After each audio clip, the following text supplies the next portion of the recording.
अम्माले जन्मै हुर्काको ठाउँ हे झोलुङ हाम्रो पुर्खाको गाउँ मने डाँडाको गुम्बामा जाऊ बुद्धको सामु कसम खाऊ मने डाँडाको गुम्बामा जाऊ बुद्धको सामु कसम खाऊ ए कहिले नछुट्ने पीडा देला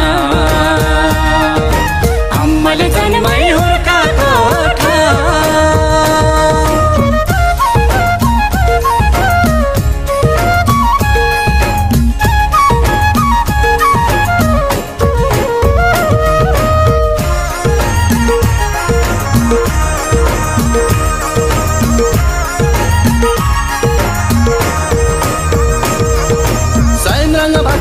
पूर्ण गाउँमा जैमा पर्यो छुलाङ्ग साइमाङ भाचुको पूर्ण गाउँमा झैमा पर्यो